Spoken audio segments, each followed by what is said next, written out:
Okay, you've been lied to all your lives. Where are my American friends? Give me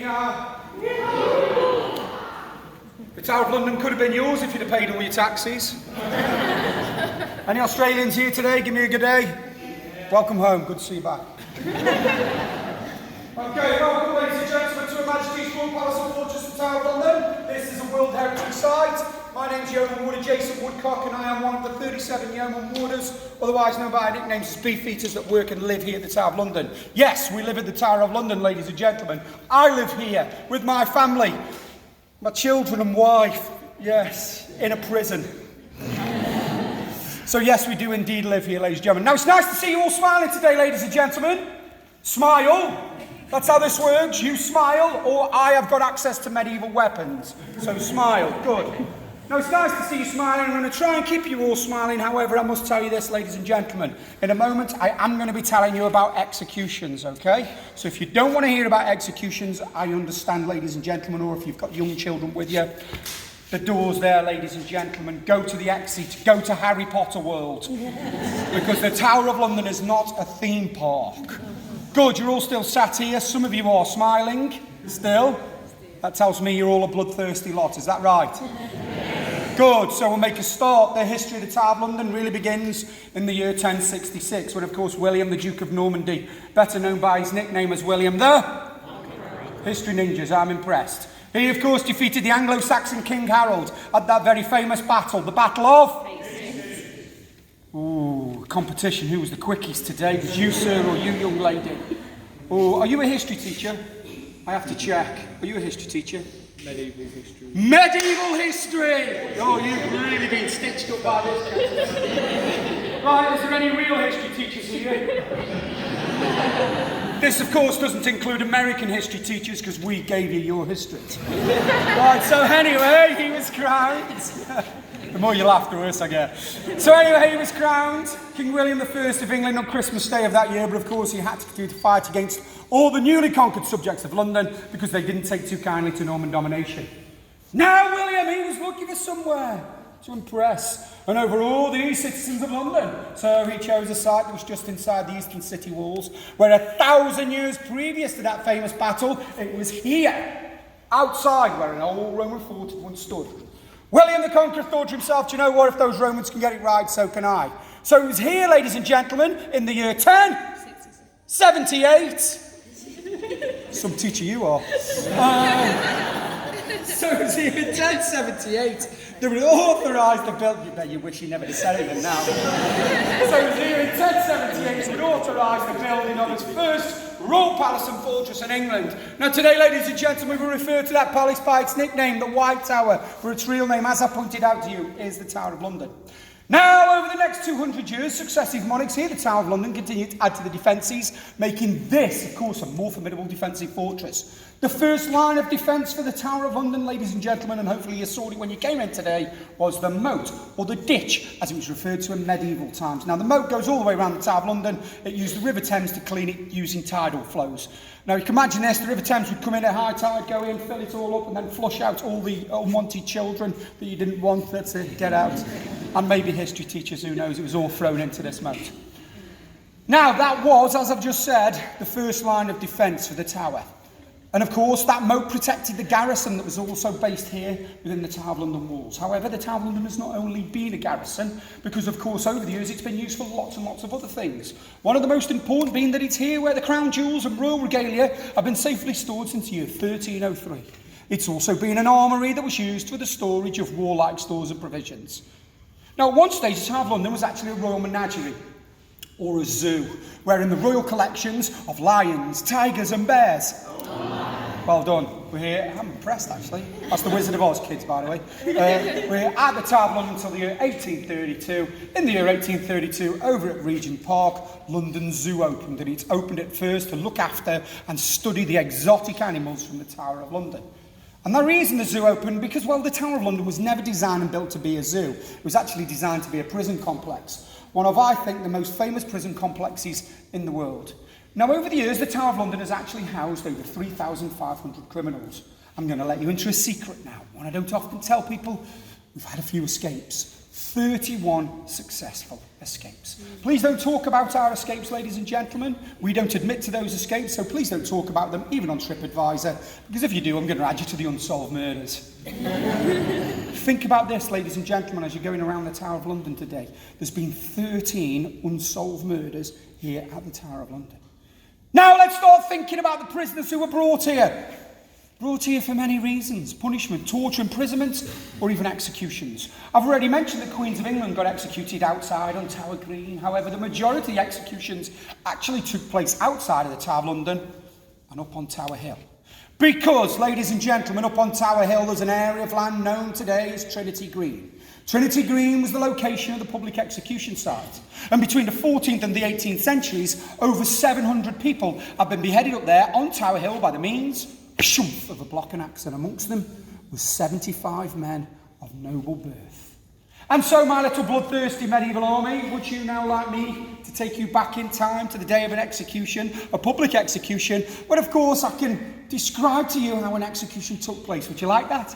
Yeah. Good, because this is where it gets exciting, kids. Let's just pause a moment. Let's start to use our imagination now. Let's imagine the scene up there on Tower Hill on the day of a public execution. Thousands and thousands of bloodthirsty people, just like yourselves. You've travelled for miles around, you've waited a long time, you've travelled to Tower Hill with the kids and a picnic to watch and witness somebody be executed. And so on the hour of the execution, the person who was indeed to be executed would have been taken out of their prison cell, wherever it was here at the Tower of London, taken up onto Tower Hill by their escort of yeoman warders. Now, the person to be executed at this stage then would have climbed up onto their execution site, high up so you can all see. Once they were up there on their execution site, they would have delivered a speech, probably a very long speech. They would have said their final prayers. Now, before these people were forced down on their knees, making to place their neck on their own tailor-made block of oak, they would hand a bag of gold or even silver over to the executioner, paying the executioner to carry their job out well. This today is known as severance pay. Now, oh, come on, it was better than that. I've been working on that joke. Obviously, it's not very good. All right. Let me tell you what really happened there. Now, in truth, ladies and gentlemen, executioners were paid. They were paid to make sure that you got the best of their abilities, because the majority of those executioners in those days, well, they weren't actually professionals. They weren't actually paid a lot of money in those days, and because they weren't paid a lot of money, they got sideline jobs. Because they were so good with knives, they became butchers. Now, in those days, people like that, they like to drink. A lot. I'm sure you can imagine the night before the execution. I've got a few nerves here, I'm going to go to the pub. I'm going to have another pint, I'm going to have another pint, I'm going to have another pint, till eventually in the morning, the executioner, was standing up there on Tower Hill with this giant 8-foot axe, trying to focus on your neck, the primary target. And who knows, before he hits the primary target, he might bring the axe down and take your arm off first. He might hit you in the spine second, or he might, with a glancing blow, whoosh, take the top of your head off first. But that's not going to happen today. I've got you a professional, we've paid him money. So, adjusting his leather-clad mask, getting himself ready to go, holding his giant 8-foot axe up to the crowd, to you, getting you all ready to go. Taking a step just to the left of the person to be executed and waiting for the final signal. And once the executioner received the final signal, he'd bring down that mighty axe and behead the victim with one clean stroke. Now, executioners in those days, they legally had to bend down and pick up the severed and still bleeding head by its hair, holding it aloft for all to see to prove that the execution was indeed successful. Blood would have been pouring down his arm, drip, drip, drip. Now, there's a thought in some of your minds, ladies and gentlemen, about this execution. I know this because this is a question we Yeoman Warders get asked about executions every single day at the Tower of London. What if the person to be executed was bald? Yes, that's right. Had no hair. It's simple. Let me demonstrate what executioners had to do if this was the case. It's very simple. You paid for this. So, holding the head high, the executioner now at this stage would then declare, "Behold the head of a traitor, so die all traitors. God save the king." Now up there on Tower Hill, ladies and gentlemen, I'm sure you can imagine now, the crowd, well, they would have gone wild with excitement. Popcorn would have been flung everywhere, and there would have been a huge cheer from the crowd. Now, we were in a chapel, so give me a baby cheer. Excellent. Now their head, very important. It would have been impaled on a soldier's pike, paraded up high through all the streets of London for everybody to see to London Bridge. London Bridge in those days was the only bridge across the River Thames, so this made it the gateway into the city of London. So, of course, where better to display the head of a traitor but on London Bridge?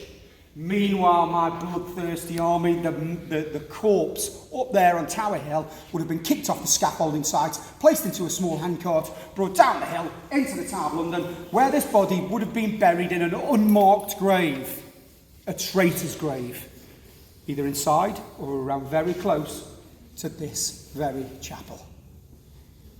Welcome to this chapel. This is the Chapel Royal of St. Peter at Vincula. That's actually Latin for St. Peter in Chains. Now, a moment ago, I've just been telling you about executions and how their heads would have gone to London Bridge. But you need to know this. The route that you have all taken from the main entrance to come into this place of worship is the exact same route that those headless corpses took.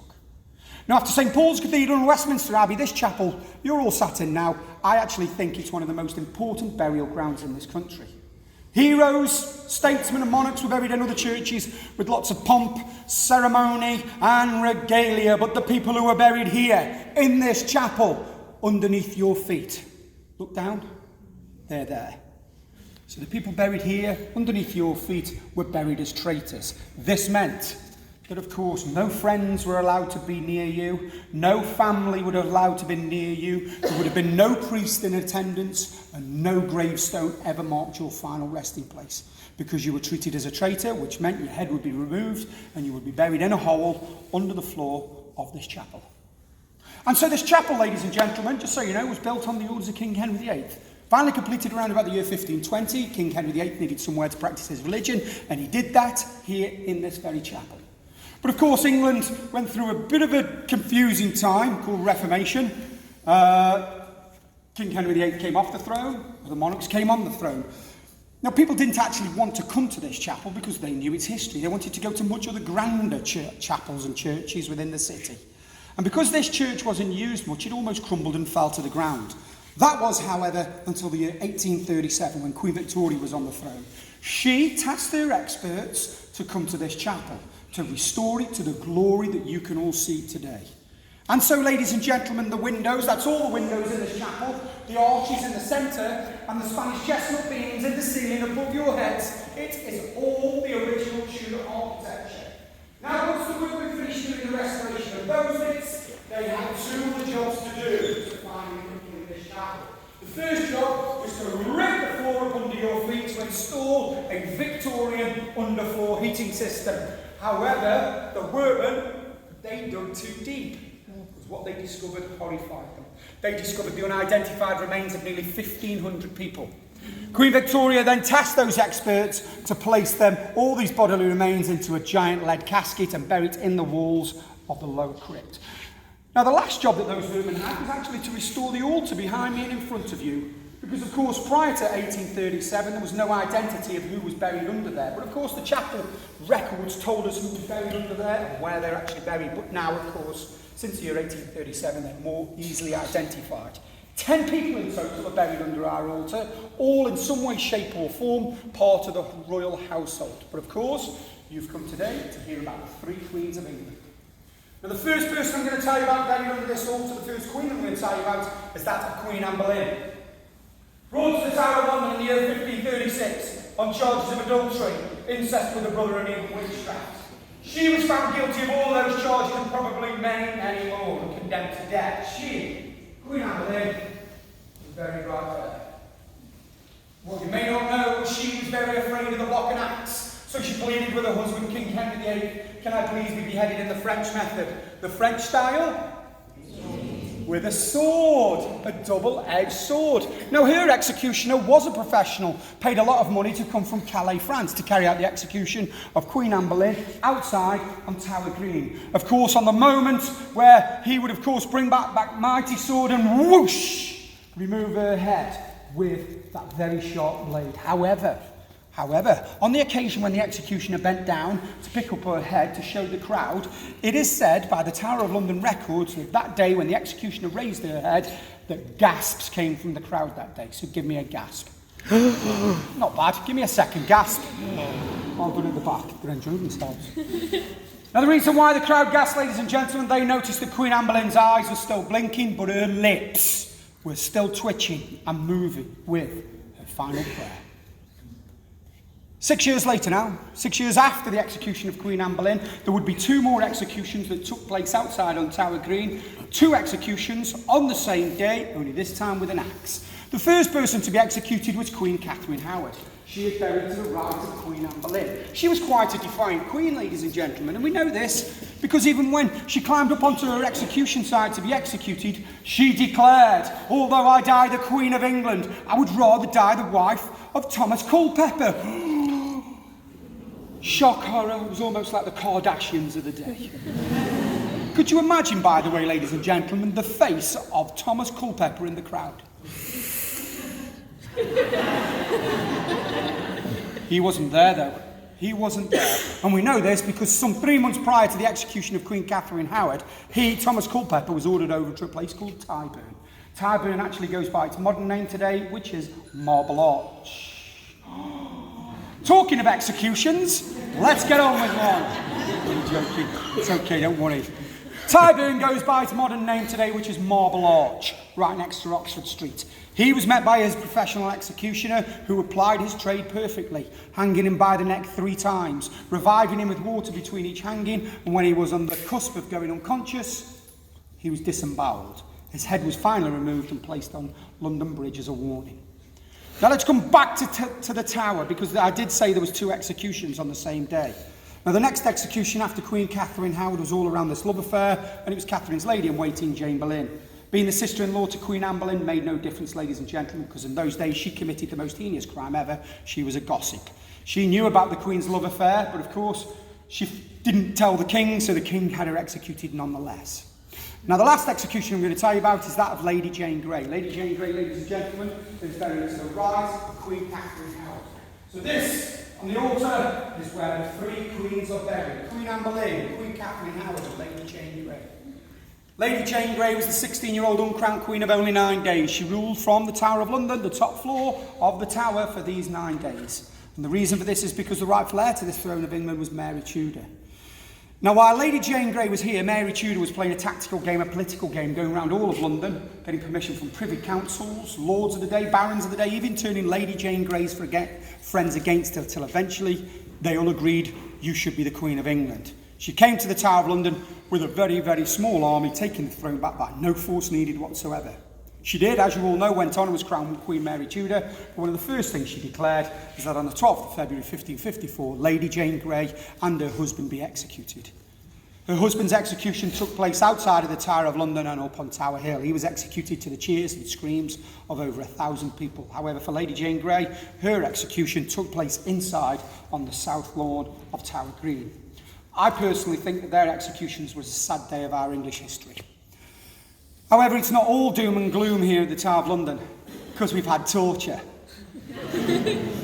81 people have legally been tortured in England. 81 people. Out of those 81 people, 48 of those were brought here to be tortured in the Tower of London. But I want to leave you with one parting thought, ladies and gentlemen, because I don't want you to go away from my guided tour thinking, here in England, we're all a bit barbaric. In those days, they were, yes, because you need to remember this. In those days, when all this was taking place here, it was actually legal. And that's what they did in those days. So this pretty much concludes my guided tour for you today, ladies and gentlemen. I hope you've enjoyed my little whistle-stop tour, telling you some of the history of the Tower of London. Please enjoy the rest of the Tower of London, ladies and gentlemen. Don't lose your heads in excitement. Give yourself